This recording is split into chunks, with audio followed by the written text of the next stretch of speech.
তাসবিহে ফাতিমি বিখ্যাত। এটি ফাতেমা রাদিয়াল্লাহু তাআলা আনহার নামেই হয়েছে নামকরণ। ফাতেমা রাদিয়াল্লাহু তাআলা আনহা বললেন, আপনি ভিতরে কেন প্রবেশ করছেন না? তখন তিনি বলেছেন যে, তোমার জানালায় যে পর্দা আছে সেই পর্দায় পাখির ছবি আছে। ঘরে যাবেন তার আগেই ভিতর থেকে তিনি হাসির শব্দ শুনতে পেলেন। নবীজি সালাম দিয়ে ঘরে প্রবেশ করলেন আর বললেন, ফাতেমা, তুমি এটা ভেবো না যে তোমার বাবা একজন নবী। কবরে, হাসরে, পুলসেরাতে, কিয়ামতে যে কার বাবাকে, এটা প্রশ্ন করা হবে না।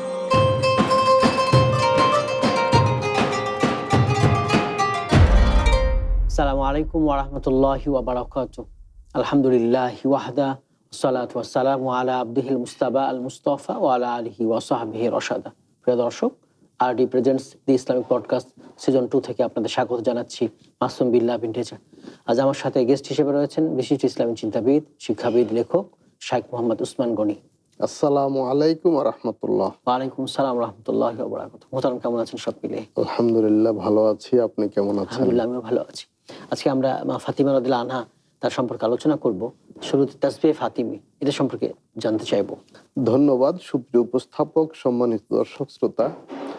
হযরত ফাতিমা রাদিয়াল্লাহু তাআলা আনহা নবীজির কনিষ্ঠ কন্যা এবং ওনার সন্তানদের মধ্যে সবচেয়ে বেশি প্রিয় ছিলেন, এবং তিনি একমাত্র নারী যিনি এবাদাতের সাথে ওনার নাম যুক্ত হয়ে আছে।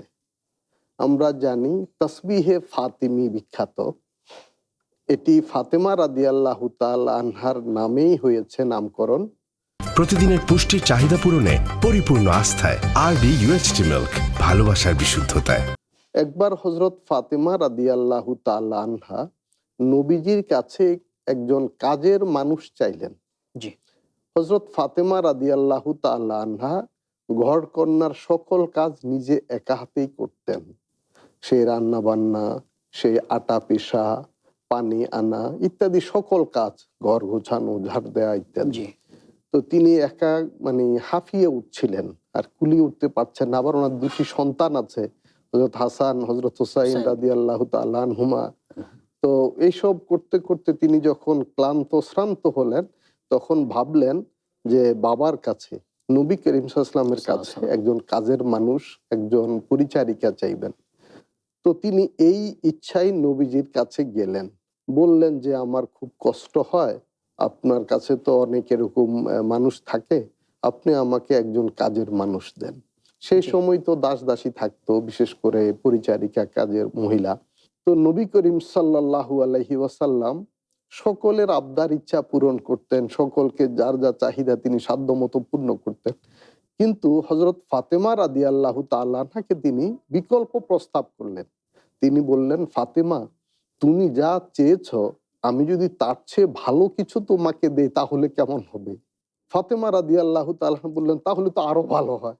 তখন তিনি বললেন, ফাতেমা, তুমি 5 ওয়াক্ত নামাজের পর এই তাসবিহ পড়বে। সুবহানাল্লাহ বলবে 33 বার, আলহামদুলিল্লাহ বলবে 33 বার, আর আল্লাহু আকবার বলবে 34 বার, মোট 100 বার বলবে।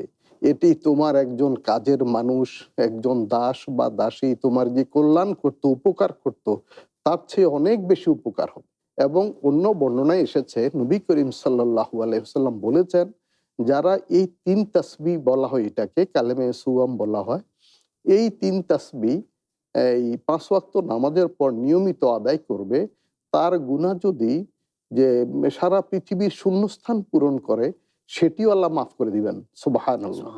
তো এই তাসবিহটা আমরা পেয়েছি হযরত ফাতেমা রাদিয়াল্লাহু তাআলা আনহার সৌজন্যে, ওনার সুবাদে, ওনার উসিলাতে, ওনার উপলক্ষে, ওনার মাধ্যমে, এবং কিয়ামত পর্যন্ত এই তাসবিহ তাসবিহে ফাতিমি নামে পরিচিত এবং সকলের মুখে মুখে। তো এর প্রতিদান তিনিও পাবেন, যেহেতু ওনার উপলক্ষে এটি আমরা পাঠ করছি।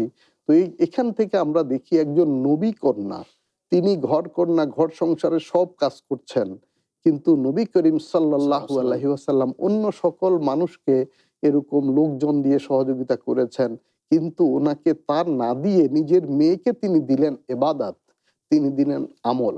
কারণ এই দুনিয়ার সামান্য প্রশান্তি বা আরাম আয়েশ বা একটু কষ্ট লাঘব হওয়া এটি সাময়িক ব্যাপার, দুনিয়াটা এইভাবেই চলে যাবে। কিন্তু পরকালে যদি নেকি বেশি থাকে, আমল বেশি থাকে, মর্যাদা বেশি হবে, সেখানে তার শান বেশি হবে এবং সেখানে মহাসুখে অনন্তকাল থাকবে। দুনিয়া ক্ষণস্থায়ী। তো আমরা যারা এই দর্শন যাদের মধ্যে থাকবে, তাদের দুনিয়ার কষ্টই হবে না, আর মনে তারা হবে না। এবাদতে আগ্রহী হবে। আরডি নিয়ে এলো আসল ফ্রুট পাল্প দিয়ে তৈরি আরডি ফ্রুট ড্রিঙ্কস, লিচু আর অরেঞ্জের দুটি অসাধারণ ফ্লেভার। হাসান দা সুন্দর বলেছেন। একেবারে যে প্রসঙ্গটা নিয়ে আসবো, ঘটনাটা ফাতিমা রাদিয়াল্লাহু আনহার বাড়িতে রাসূলুল্লাহ সাল্লাল্লাহু আলাইহি ওয়াসাল্লাম, এটা নিয়ে আসবো। নবী করিম সাল্লাল্লাহু আলাইহি ওয়াসাল্লাম প্রায়শই ফাতেমা রাদিয়াল্লাহু তাআলা আনহার বাড়িতে যেতেন এবং তিনি সফর থেকে যখন ফিরে আসতেন সরাসরি নিজের বাড়িতে না গিয়ে ফাতেমা রাদিয়াল্লাহু তাআলা আনহার বাড়িতে উঠতেন। তো ওনার বাড়িতে বেশ যেহেতু অনেকবার যাতায়াত করেছেন, অনেক ঘটনা আছে। তার মধ্যে একটি ঘটনা হলো, একবার তিনি গেলেন, ফাতেমা রাদিয়াল্লাহু তাআলা আনহা বললেন, আপনি ভিতরে কেন প্রবেশ করছেন না?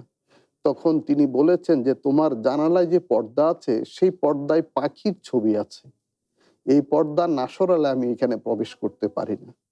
তখন সেই পর্দা সরানো হলো, নবীজি গৃহে প্রবেশ করলেন। তো এখানে আমরা দেখি আমাদের যেই পরিবেশ প্রতিবেশকে ইসলামী ভাবধারা, ইসলামী মূল্যবোধে সাজাতে হবে, যে অপসংস্কৃতি, বিজাতীয় সংস্কৃতি যেন আমাদের এই ঘর দৌড় বলি আমাদের পরিবেশের মধ্যে প্রবেশ করতে না পারে। আরেকবার নবী করিম সাল্লাল্লাহু আলাইহি ওয়াসাল্লাম গেলেন ফাতেমা রাদিয়াল্লাহু তাআলা আনহার আঙ্গিনায়, ঘরে যাবেন তার আগেই ভিতর থেকে তিনি হাসির শব্দ শুনতে পেলেন। নবীজি সালাম দিয়ে ঘরে প্রবেশ করলেন আর বললেন, ফাতেমা, তুমি এটা ভেবো না যে তোমার বাবা একজন নবী। কবরে, হাসরে, পুলসেরাতে, কিয়ামতে যে কার বাবাকে এটা প্রশ্ন করা হবে না, প্রত্যেকের নিজের আমল দিয়ে তাকে বিচার করা হবে। জি জি, কিতাবে এসেছে ওই দিনের পর থেকে হযরত ফাতেমা রাদিয়াল্লাহু তাআলা আনহু কখনো আর হাসেননি। তো আমরা এখান থেকে দেখি একজন পিতা তার কন্যার বাড়িতে কিন্তু যাচ্ছেন, নিজের বাড়িতে না গিয়ে সফর থেকে ফেরার সময় কন্যার বাড়িতে যাচ্ছেন। এখানে যেমন পিতা কন্যার ভালোবাসা আমরা দেখি, আবার যে কেয়ারনেস, একজন বাবা হিসাবে কন্যার খোঁজ খবর নেয়া, এটা দায়িত্ব। আমাদের অনেক বাবারা আছেন যে কন্যার বাড়িতে যান না, এটা কিন্তু একটি সুন্নাত আমল।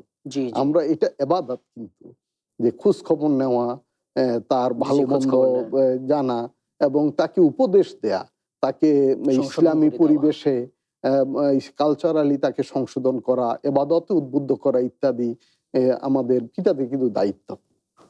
হাসান সুন্দর বলেছেন। এবারে উল্টোটা, রাসূলুল্লাহ সাল্লাল্লাহু আলাইহি ওয়াসাল্লাম বাড়িতে ফাতিমা রাদিয়াল্লাহু আনহা, হযরত ফাতিমা রাদিয়াল্লাহু তাআলা আনহা মাঝে মধ্যে নবীজির বাড়িতে আসতেন। জি। তো নবীজির বাড়িতে আসলে নবীজি খুবই আনন্দিত হতেন। বিশেষ করে ফাতেমা রাদিয়াল্লাহু তাআলা আনহা যখন নবীজির বাড়িতে আসতেন, গৃহে প্রবেশ করতেন, তো নবী করিম সাল্লাল্লাহু আলাইহি ওয়াসাল্লাম বসা থেকে তিনি উঠে দাঁড়াতেন এবং সামনে এগিয়ে যেতেন, দরজা থেকে ওনাকে স্বাগত জানিয়ে বরণ করে নিতেন এবং ওনাকে হাত ধরে পাশে বসাতেন। কখনো ওনার ললাটে বা কপালে চুমু খেতেন, কখনো হাতের পিঠে চুমু খেতেন এবং এটি প্রায় হতো। এতে নবীজির যে অন্যান্য বিবিগণ ছিলেন, ওনারা খুবই ঈর্ষান্বিত হতেন যে এত ভালোবাসা বাবা মেয়ের, এবং উনি এত স্নেহ করেন, এত আদর করেন। ফাতেমা রাদিয়াল্লাহু তাআলা আনহা এতে খুবই আনন্দিত হতেন। তিনি বলেন যে অন্যান্যরা এটি দেখলে যেন তারা ঈর্ষান্বিত হয়েছে, এতে আমার আনন্দ আরো বাড়তো যে আমার বাবা আমাকে এত আদর করে।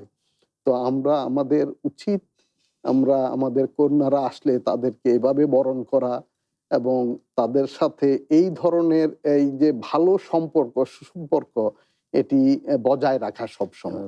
যাওয়ার সময় বিদায় দেওয়া এবং যাওয়ার সময় আবার নবী করিম সাল্লাল্লাহু আলাইহি ওয়াসাল্লাম ওনাকে এগিয়ে দিয়ে আসতেন, যে একেবারে দরজা পর্যন্ত বাড়ির আঙ্গিনা পার করে দিয়ে আসতেন। এইভাবেই নবী করিম সাল্লাল্লাহু আলাইহি ওয়াসাল্লাম ওনার এই মেয়ে ফাতেমা রাদিয়াল্লাহু তাআলা আনহার সাথে সবসময় এই আচরণটা করতেন। প্রতিদিনের পুষ্টির চাহিদা পূরণে পরিপূর্ণ আস্থায় আরডি ইউএইচটি মিল্ক, ভালোবাসার বিশুদ্ধতায়। হাসান, এবার জানতে চাইব ফাতিমা রাদিয়াল্লাহু আনহার হাসি সম্পর্কে। হযরত ফাতেমা রাদিয়াল্লাহু তাআলা আনহার শেষ হাসিটা ছিল নবীজির ওফাতের পূর্ব মুহূর্তে। জি।